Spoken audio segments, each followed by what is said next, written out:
বিনামূলীয়াকৈ পঢ়াব তেওঁৰ সন্তানক ইয়াৰ যিজন কৰ্তৃপক্ষ বা উদয়াদিত্য গোস্বামী ডাঙৰীয়াই আগবঢ়াইছিলে সুবিধা কিন্তু তেওঁ কি কৰিলে যে ক'লে যে মই দেহে খাটি দিম যাতে মোৰ ল'ৰাটোৱে তেওঁ পঢ়াত যাতে মোৰ কষ্ট নিহিত হৈ থাকে এইটো আপোনাৰ লক্ষ্য আছিল যাতে আপোনাৰ কষ্ট ঘামৰ গোন্ধে ল'ৰাটো পঢ়ে আপুনি ঘৰ এৰি ল'ৰা ছোৱালীৰ লগত বিদ্যালয়খনলৈ গুচি আহিল এটাই লক্ষ্য যাতে আপোনাৰ ল'ৰা ছোৱালীয়ে ডাঙৰ মানুহ হ'ব পাৰে যাতে ভালকৈ পঢ়িব পাৰে ভাল জ্ঞানৰ অধিকাৰী হয় জ্ঞানৰ যাতে অধিকাৰী হয় সেই মন্ত্ৰৰে আহি ইয়াতে মই নিজে গাৰে খাটি আজি তাৰিখলৈকে আছোঁ ইয়াতে এটা নতুন ভিডিঅ'লৈ পুনৰ আপোনালোকক স্বাগতম জনাইছোঁ আৰু প্ৰায় দেখা যায় আমি যেতিয়া ৰাষ্ট্ৰীয় ঘাইপথেৰে যিকোনো ঠাইলৈ যাওঁ গুৱাহাটীলৈ যাওঁ বা তেজপুৰলৈ যাওঁ বা বিভিন্ন ঠাইলৈ লখিমপুৰলৈ আহক য'তে ত'তে আপুনি দেখিব যে কিছুমান হৰ্ডিংছ লগোৱা থাকে আৰু য'ত হৰ্ডিংছবোৰত দেখা যায় যে বিখ্যাত যিখিনি বিদ্যালয় বিভিন্ন বিদ্যালয় যিসকলে ভাল ভাল ফলাফল কৰে সেই ছাত্ৰ ছাত্ৰীসকলৰ ইয়াতে যিখিনি ফলাফল কৰা ভাল ফলাফল কৰা ছাত্ৰ ছাত্ৰীসকলৰ যিখিনি ফটো ইয়াতে সম্বলিত হৈ থাকে আৰু তেনেকুৱা এখন আমি হৰ্ডিংছে আপোনালোকক দেখুৱাবলৈ যত্ন কৰিছোঁ কিন্তু কিয় আজি এই হৰ্ডিংছখন দেখুৱালোঁ কোনো বিজ্ঞাপন নহয় এই হৰ্ডিংছখনক লৈ আমি বিজ্ঞাপন কৰিব বিচৰা নাই আমি এনে এজন ব্যক্তি চিনাকি কৰিব বিচাৰিছোঁ যে হৰ্ডিংছখনত যাৰ পুত্ৰ জিলিকি আছে যাৰ জীয়ৰী জিলিকি আছে মই অকণমান যদি আগলৈ আহে আপোনাক মই তেখেতৰ পৰিচয়টো দিম যে সাধাৰণ পোছাক আপুনি দেখিব বেশভূষা বুলিবলৈ এখন চুৰিয়া এটা পাঞ্জাবী এখন গামোচা কিন্তু এই ব্যক্তিজন আজি চৰ্চিত প্ৰায় মানুহে হয়তো অসমৰ বহু সংখ্যক লোকে চিনিও পাব পাৰে কিন্তু তেখেতৰ মই প্ৰথম সুধিম যে এই হৰ্ডিংছখনৰ লগত তেওঁ কি সম্পৰ্ক আছে মই আপোনাৰ ওচৰলৈ আহিছোঁ এই হৰ্ডিংছখনত কোন আছে আপোনাৰ যদি ফটোখন দেখুৱাই দিয়ে ফটোকেইটা কোন নামকেইটা যদি কৈ দিয়ে মোৰ ল'ৰা আছে ল'ৰাৰ নাম কুণালজিৎ কাশ্যপ ক'ত আছে কোনখনত আপোনাৰ ওপৰৰ পৰা 2 নম্বৰ NIT লিখা আছে কুণালজিৎ কাশ্যপ ক'ত চিট পাইছে NIT শিলচৰ পঢ়ি আছে আৰু ছোৱালী আছে বৰ্তমান NLত পঢ়ি আছে NL কলেজত দৰ্শনা কাশ্যপ দেখাই দিব হয় এইটো মোৰ ছোৱালী দৰ্শনা কাশ্যপ এই দৰ্শনা কাশ্যপ আপোনাৰ ছোৱালী হয় আৰু যদি ওপৰত আছে কুণালজিৎ কাশ্যপ হ'ল আপোনাৰ ল'ৰা NITত পঢ়ি আছে আৰু এওঁ কিমান এইবাৰ হাই ছেকেণ্ডেৰীত কিমান পাৰ্চেণ্টেজ 92% ৰেকৰ্ড কৰি পাছ কৰিছে এজন ব্যক্তি মই দেখুৱাইছোঁ আপোনালোকক যে তেওঁৰ এই পোষ্টাৰখনত এই যিখন এখন শংকৰদেৱ শিক্ষা নিকেতন গহপুৰৰ এখন প্ৰখ্যাত এখন যিহেতু শিক্ষা অনুষ্ঠান তাৰ পোষ্টাৰত দেখিবলৈ পোৱা গৈছে তেওঁৰ পুত্ৰ আৰু জীয়ৰীয়ে স্থান পাইছে কিন্তু কিয় পালে আপোনালোকে নিশ্চয় গম পাইছে আৰু এতিয়া মই ব্যক্তিগৰাকীৰ লগত কথা পাতিবলৈ যত্ন কৰিম মই আপোনাৰ ওচৰলৈ আহিছোঁ এই যে আপোনাৰ পুত্ৰ আপোনাৰ জীয়ৰী যে এনেধৰণে উজলি উঠিলে তো কেনেকুৱা ঘৰৰ পৰা আহিছে তেওঁলোকে আপুনি কেনেধৰণে তেওঁলোকক পঢ়ুৱাইছে কেনেধৰণে আচলতে আপোনালোকে এনে ৰিজাল্ট কৰিবলৈ সক্ষম হৈছে আপোনাৰ ল'ৰা ছোৱালী মোৰ ল'ৰা ছোৱালীকেইটা বৰ্তমান মোৰ ইকনমিক্সলি অৰ্থনৈতিকভাৱে মই বহুত সবল নহয় আৰু ল'ৰা ছোৱালীকেইটা কেনেকৈ আগবঢ়াই নিম বুলি প্ৰথম চিন্তা কৰোঁতে প্ৰথম নিজেও পঢ়াত বৰ বেয়া নাছিলোঁ কিন্তু নিজৰ অসুবিধাখিনি কেনেকৈ সিহঁতক দূৰ কৰিব পাৰোঁ সেই চেষ্টাটোৰ জৰিয়তেহে সিহঁতক আগবঢ়াই লৈ আহিছোঁ যাতে মই পোৱা অসুবিধাখিনি যাতে মোৰ ল'ৰা আৰু ছোৱালীয়ে নাপায় কি কৰিলে আপুনি সিহঁতক পঢ়াত গুৰুত্ব দিছোঁ আৰু যাতে মই যিখিনি অসুবিধা লৈ পেলাই মই পঢ়াত আগবাঢ়িব নোৱাৰিলোঁ সিহঁতে যাতে সেই অসুবিধাখিনি নোপোৱাকৈ কিতাপ পত্ৰ যদিও নিজে যোগাই দিব পাৰোঁ আগৰ পৰা হ'লেও সিহঁতক যোগাৰ কৰি দিছোঁ শিক্ষাটো কেনেকৈ ল'ব পাৰিম সাধাৰণ স্কুলত কষ্ট কৰি পেলাই কেনেকৈ পঢ়িব পাৰে মই নিজে সিহঁতক চাইকেল লৈ গৈছোঁ কেতিয়াবা এখন মটৰচাইকেলতো উঠাই লৈ গৈছোঁ তেনেকৈ লৈ গৈ সিহঁতক ল'ৰাইটো 7 কিলোমিটাৰ ৰাস্তা সদায় যেতিয়া চাইকেল চলাব পৰা হ'ল 7 কিলোমিটাৰ ৰাস্তা চাইকেল চলাই সি নিজে পঢ়ি আহিছে তেনেকৈ হাইস্কুল পাছ কৰিলে হাইস্কুল পাছ কৰাৰ পিছতে এতিয়া প্ৰথম সিদ্ধান্ত আছিলে আমাৰ দুইটা ল'ৰা ছোৱালী যে তোমালোকে অসমীয়া মাধ্যমত পঢ়িছা কিন্তু মেট্ৰিক পাছ কৰাৰ পিছত তোমালোক দুয়োটাই ইংৰাজী মাধ্যমত পঢ়িবলৈ প্ৰস্তুতিখিনি এতিয়াৰ পৰা কৰা গতিকে সেইমতে সিহঁতে আগবাঢ়ি এতিয়া মেট্ৰিক পাছ কৰিলে ল'ৰাই সেই সময়ত লকডাউনৰ সময় আৰু যেতিয়া ইংৰাজী মাধ্যমত পঢ়িবৰ কাৰণে স্কুল কলেজ বহুতো আছে কিন্তু এতিয়া ঘৰতে পঢ়ি ইংৰাজী মাধ্যমত পৰীক্ষাটো দিব পাৰিব কিন্তু সেইটোৱে সৰ্বশেষ নহয় বুলি বিভিন্ন ঠাইত খা খবৰ কৰিলোঁ তেতিয়া গম পালোঁ যে গহপুৰত শংকৰদেৱ শিক্ষা নিকেতন বুলি মোৰে অতীজৰ এজন প্ৰতিথয় বুলি ক'ব পাৰোঁ উদয়াদিত্য গোস্বামী তেখেতৰ নাম শুনিলোঁ তেখেতলৈ ফোন কৰিলোঁ তেখেতক সুধিলোঁ যে আপোনাৰ স্কুল এখন খুলিছে কি ক'ত কিয় বিখ্যাত মই একো নাজানো গতিকে মোৰ ল'ৰাটো এনেকৈ এবাৰ মেট্ৰিক পাছ কৰিছে 91% আৰু তেখেতে এডমিশ্যন ল'বৰ কাৰণে গৈছে যে ইংৰাজী মাধ্যম তেতিয়া তেখেতে ক'লে যে আপুনি এটা কাম কৰক আপুনি কাইলৈ ৰাতিপুৱা গুচি আহক ইয়ালৈ আৰু ইয়াত অসমীয়া ইংৰাজী দুয়োটা মাধ্যমতে পঢ়িব পাৰিব এতিয়া পিছদিনাখন মই ল'ৰাক লৈ পেলাই তেখেতৰ এই অনুষ্ঠানলৈ ইয়াত উপস্থিত হওঁ এতিয়া ল'ৰাক সকলোখিনি কথা সুধিলে মোৰ সৈতে কথা বতৰা পাতিলে পতাৰ পিছত তেখেতক ক'লে যে ইয়াতে ল'ৰাক পঢ়ুৱাওক গতিকে অৰ্থনৈতিকভাৱে যিখিনি মোৰ কথা মই ক'লোঁ তেখেতে তেতিয়া ক'লে যে ল'ৰাৰ পইচা কাৰণে ইমান চিন্তা কৰিব নালাগে কি অৱস্থাত আছিলে এই সময় আপোনাৰ পইচা পাতি নাছিল পইচা পাতি নাছিল লকডাউনৰ সময়ত ঘৰতে বহি থকা সময় আগতে কিবা এটা কৰি মেলি চলি আছিলোঁ যদিও সেই সময়ত অৱস্থা একেবাৰে বেয়া হৈ গ'ল তেতিয়া তেখেতে ক'লে যে আপুনি ল'ৰাটো ইয়াতে পঢ়ুৱাওক মই যি পাৰোঁ সহায় কৰি দিম সেই মাধ্যমত এই ল'ৰাক ইয়াত পঢ়ুৱালোঁ পঢ়োৱাৰ পিছতে ল'ৰাই হাই ছেকেণ্ডেৰীত পাছ কৰিলে পাছ কৰাৰ পিছত কোচিং লৈ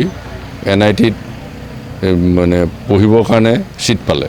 আৰু এটা কথা কওকচোন যে আমি যিহেতু অভিভাৱকসকলে আমি ভাবোঁ যে ল'ৰা ছোৱালীক যেতিয়া সুবিধা দিয়া হয় আমি যি বিচাৰে তেওঁকে আনি দিওঁ যাতে ল'ৰা ছোৱালী চোকা হওক বা তেওঁ পঢ়াত আগবাঢ়ি যাওক এখেতৰ কিছুমান যথেষ্ট ডাঙৰ সমস্যা আছিলে অৰ্থনৈতিকভাৱে ল'ৰা ছোৱালীয়েতো বিচৰাখিনি আপুনি আনি দিব যথেষ্ট আপোনাৰ কাৰণে ডাঙৰ প্ৰত্যাহ্বান আছিলে আপুনি এই বিদ্যালয়খন যে ওলালেই মই এবাৰ কেমেৰা পাৰ্চনক অনুৰোধ জনাম যে শংকৰদেৱ শিক্ষা নিকেতন গহপুৰ এইকাৰণে আমি এই বিদ্যালয়খন দেখুৱাইছোঁ কাৰণ এই বিদ্যালয়খনে তেওঁ দুইটা সন্তানক গঢ়িলে তো মই আপোনাৰ ওচৰত এই বিদ্যালয়খন ওলোৱাৰ পিছত যেতিয়া তেওঁৰ যিগৰাকী স্বত্বাধিকাৰী উদয়াদিত্য গোস্বামীয়ে ক'লে যে আপোনাৰ ল'ৰা ছোৱালীহালক তেওঁ বিনামূলীয়াকৈ পঢ়াব বা তেওঁক সহায় কৰিব আপুনি কি কৰিলে ইয়াত বিদ্যালয়খনত আপুনি কিয় থাকি দিলে তেতিয়া মই তেখেতক ক'লোঁ যে আপুনি যেতিয়া এইখিনি সহায় আগবঢ়াইছে মোক মোৰ ফালৰ পৰা মই তেখেতক এটা কথাই কৈছোঁ যে মোৰ নিজৰ ল'ৰাটো বা ছোৱালীজনী পঢ়িবৰ কাৰণে আজি ইংৰাজী মাধ্যমৰ এখন স্কুল বিচাৰি হাহাকাৰ অৱস্থা মোৰ হ'ল আৰু সেই সময়ত ইয়াত বলে পৰা বহনক্ষম মানে যিকোনো ওচৰৰ মানে বা মই বিপদত যিটো পঢ়িছোঁ আনো হয়তো ভৱিষ্যতলৈ পঢ়িব পাৰে আপুনি এই স্কুলখন ইয়াতে আৰম্ভ কৰাৰ পিছত মোৰ দেহাৰে যিখিনি কৰিব পাৰোঁ যদি সুবিধা হ'লে মোক ক'ব মই নিশ্চয় আহি ইয়াৰ কাৰণে খাটি দিম তাৰপৰা কি কৰিলে আপুনি তাৰপৰা তেখেতে লকডাউনৰ মাজতে এবছৰৰ পিছতে এবছৰ হোৱা নাই তেনেকুৱা এটা মোক খবৰ কৰিলে যে আপুনি এনেকৈ কৈছিলে মোক আপুনি আহিব পাৰে নাই আপুনি কি কৰে ইয়াত এতিয়া বৰ্তমান মই ইয়াতে চিকিউৰিটি চাওঁ পানী চাওঁ সন্ধিয়াৰ আৰতি চাওঁ এইখিনি কামৰ মোৰ দায়িত্ব মই ক'ব লাগিব যে নিজৰ আচলতে সন্তানক পঢ়ুৱাবৰ কাৰণে যদিও বিনামূলীয়াকৈ আগবঢ়াইছিলে যে বিনামূলীয়াকৈ পঢ়ুৱাব তেওঁৰ সন্তানক ইয়াৰ যিজন কৰ্তৃপক্ষ বা উদয়াদিত্য গোস্বামী ডাঙৰীয়াই আগবঢ়াইছিলে এই সুবিধা কিন্তু তেওঁ কি কৰিলে যে ক'লে যে মই দেহে খাটি দিম যাতে মোৰ ল'ৰাটোৱে তেওঁ পঢ়াত যাতে মোৰ কষ্ট নিহিত হৈ থাকে এইটো আপোনাৰ লক্ষ্য আছিলে যাতে আপোনাৰ কষ্ট ঘামৰ গোন্ধে ল'ৰাটো পঢ়ে আছিলে লক্ষ্য যাতে সৎ মানুহ হয় তো গতিকে তেওঁ নিজে গুচি আহিলে আৰু এই বিদ্যালয়খনতে তেওঁ কাম কৰিবলৈ আৰম্ভ কৰিলে বিভিন্ন ধৰণৰ সৰু বৰ কাম তেওঁ কৰে এই বিদ্যালয়খনতে তেওঁ এজন চাকৰিয়ালৰ দৰে কাম কৰিবলৈ আৰম্ভ কৰিলে যাতে ল'ৰা ছোৱালীকেইটা ভালকৈ পঢ়ি যাব পাৰে আৰু ভাল ফলাফল কৰিব পাৰে তাৰ ফলাফল আমি দেখিবলৈ পাইছোঁ ইয়াত আৰু এই শংকৰদেৱ শিক্ষা নিকেতনত যিহেতু অধ্যক্ষ আমাৰ লগত আছে আমি অধ্যক্ষ ডাঙৰীয়া ওচৰলৈ আহিবলৈ যত্ন কৰিম মই জয়ন্ত শইকীয়া আপোনাক স্বাগতম জনাইছোঁ যে এটা ডাঙৰ কথা যে মই হৰ্ডিংছখনৰ ওচৰত এইকাৰণে ৰৈছোঁ যে ইয়াত এজন পিতৃ গৌৰৱ লুকাই আছে এই হৰ্ডিংছখনত যে এনেকুৱা এখন ঘৰৰ পৰা তেওঁলোক আহিছে নিজৰ ল'ৰা ছোৱালীকেইটা পঢ়াবলৈ যথেষ্ট দিগদাৰ আৰু শেষত তেওঁ এনেকুৱা সিদ্ধান্ত ল'লে যে এখন স্কুলতে পঢ়াব আৰু তেওঁ কাম কৰি দিব দৰকাৰ হ'লে বিনামূলীয়াকৈ পঢ়োৱাতকৈ তেওঁ কাম কৰি দিব এই গোটেই কথাটো কেনেধৰণে হ'ল আচলতে ইয়াত সততা লুকাই আছে কাৰণ এজন প্ৰকৃত পিতৃ আচলতে সফল পিতৃ কাৰণ দুজনকৈ সন্তান বহুতৰ ওচৰত টকা পইচা থাকে পঢ়াম বুলি ইচ্ছা কৰিলেও মানে সন্তান তেনেদৰে সক্ষম নহয় কিন্তু এখেত এনেকুৱা এজন মানে পিতৃ যি ছাত্ৰ ছাত্ৰীক নিজৰ সন্তান দুটা আগবঢ়াবৰ কাৰণে তেওঁলোকে যথেষ্ট তেওঁলোকৰ ত্যাগ মনোভাৱেৰে কাম কৰিছে তাৰ ফলত আজি আমাৰ কুণাল কাশ্যপ তেওঁৰ প্ৰথম সন্তান তেওঁ প্ৰথম যেতিয়া স্কুললৈ আহিছিলে আমাৰ সভাপতি মহোদয়ৰ লগত কথা পাতিছিলে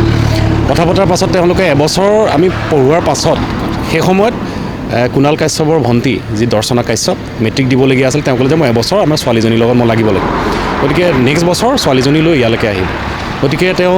নেক্সট বছৰ ছোৱালীও ভাল ৰিজাল্ট কৰিলে ছোৱালীকো লৈ আহিলে আৰু লগতে ইয়াতে চিকিউৰিটি ইনচাৰ্জ হিচাপে ইয়াতে আছে ছোৱালী তাই জিঅ'গ্ৰাফিত 100 পাইছিলে তেওঁ দৰ্শনা কাশ্যপ আপোনালোকে এই হৰ্ডিংছত চালে গম পাব দৰ্শনা কাশ্যপ এটা ছাবজেক্টত 100 পাইছে জিঅ'গ্ৰাফিত গোটেই অসমত আমাৰ যিহেতু 9জন জিঅ'গ্ৰাফিত 100 পাইছিলে 7জনেই শংকৰদেৱ শিক্ষা নিকেতন গহপুৰৰ আছিলে তাৰ ভিতৰত দৰ্শনা কাশ্যপ আছিলে তাৰপাছত কুণালে এতিয়া NIT শিলচৰত পঢ়ি আছে যিহেতু আমি শংকৰদেৱ শিক্ষা নিকেতন গহপুৰে তেওঁলোকৰ কোৰ্চৰ চিলেবাছৰ লগতে পেৰেলেলি মেডিকেল আৰু ইঞ্জিনিয়াৰিঙৰ যিটো কচিং ইণ্টিগ্ৰেটেডকৈ আমি তেওঁলোকক পঢ়ুৱাই যাওঁ আৰু চিলেবাছৰ লগতে বৰ্ডৰ এক্সামৰ লগতে আমি কম্পিটিটিভ এক্সামৰ কাৰণে যত্ন কৰোঁ তাৰ ফলতে ফাৰ্ষ্ট বেটছত আছিলে কুণাল কাশ্যপ তেওঁ NIT শিলচৰত পঢ়িবলৈ সুযোগ পাইছে আৰু লগতে এতিয়া দৰ্শনা কাশ্যপে তাই গোটেইকেইটা ছাবজেক্টৰ যদি মাৰ্কছে 92% পাইছে এটাত 100 পাইছে 98, 97, 95, 91 আৰু এটা ছাবজেক্টত ইংৰাজী ছাবজেক্টতো অলপ কমি গ'ল হোৱাতকৈ 76 যাৰ কাৰণে পজিশ্যন নাপালে আমি আশা কৰিছোঁ ভৱিষ্যতে দৰ্শনা কাশ্যপো এগৰাকী ভাল প্ৰশাসনীয় বিষয়া হ'ব আৰু ইতিমধ্যে ল'ৰা কুণাল কাশ্যপে NIT শিলচৰত পঢ়িবলৈ সুযোগ পাইছে ভালকৈ পাৰ্চেণ্টেজ কৰিছে ভালকৈ পঢ়ি আছে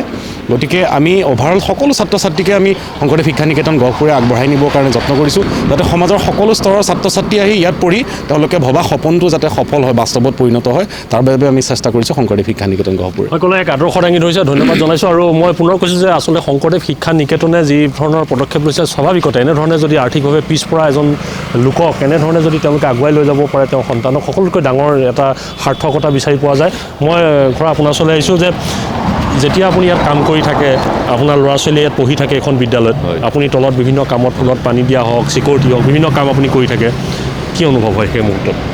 অনুভৱটো বিশেষ বেলেগ হ'বলগীয়া এইকাৰণেই নাই কাৰণ ঘৰতো কাম বনতেই ব্যস্ত থাকোঁ সিহঁতে পঢ়া শুনা কৰি থাকে কেতিয়াবা পঢ়া শুনা কৰি থকা অৱস্থাত মই কামৰ পৰাই সিহঁতক কিবা এটা সুধিলে ক'বলগীয়া হয় গতিকে সেইকাৰণে বেলেগ এটা অনুভৱ নহয় মানে আপুনি ঘৰ এৰি ল'ৰা ছোৱালীৰ লগত বিদ্যালয়খনলৈ গুচি আহিলোঁ এটাই লক্ষ্য যাতে আপোনাৰ ল'ৰা ছোৱালীয়ে ডাঙৰ মানুহ হ'ব পাৰে যাতে ভালকৈ পঢ়িব পাৰে ভাল জ্ঞানৰ অধিকাৰী হয় জ্ঞানৰ যাতে অধিকাৰী হয় সেই মতলবেৰে আহি ইয়াতে মই নিজে গাৰে খাটি আজি তাৰিখলৈকে আছোঁ ইয়াতে আজি যে হৰ্ডিংছত আপোনাৰ দেখিবলৈ পাইছোঁ যদি কেমেৰা পাৰ্চন দেখাই হৰ্ডিংছত যে আপোনাৰ ল'ৰা জিলিকি আছে আপোনাৰ ছোৱালী জিলিকি আছে আপুনি যেতিয়া হৰ্ডিংছখনৰ তলেদি অহা যোৱা কৰে কেনেকুৱা অনুভৱ হয় ভাল লাগে এইটো ইয়াতকৈ আৰু কি আনন্দ লাগে এই সময়ত কিবা এটা যদিও সিহঁতৰ কৰ্মসংস্থানলৈ দূৰ আছে কিন্তু এই সময়তে আগবাঢ়ি গৈ থকা সময়খনত নিজৰ ল'ৰা ছোৱালীক এই পজিশ্যনত পালে সদায় ভাল লাগিব দেউতাক হিচাপে আপুনি গৌৰৱান্বিত নিশ্চয় আপুনি যিসকল এতিয়া অভিভাৱক আছে যিসকলে ভাবিছে আমাৰ ল'ৰা ছোৱালীও ভাল হওক আগুৱাই যাওক তেওঁলোকক কি ক'ব তেখেতসকলেও মই যিমান পৰিশ্ৰম কৰিছোঁ অৰ্থনৈতিকভাৱে দুৰ্বল হৈ আৰু কাৰোবাৰ যদি অৰ্থনৈতিকভাৱে সচ্ছলতা আছে তেনেহ'লে তেখেতসকলৰ যত্নটো এনেকুৱা ধৰণে কৰিব লাগিব যাতে কাম হয়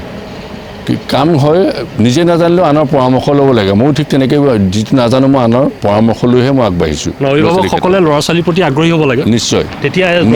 নিশ্চয় অতি গুৰুত্বপূৰ্ণ কথা আৰু মই পুনৰ কওঁ যে আচলতে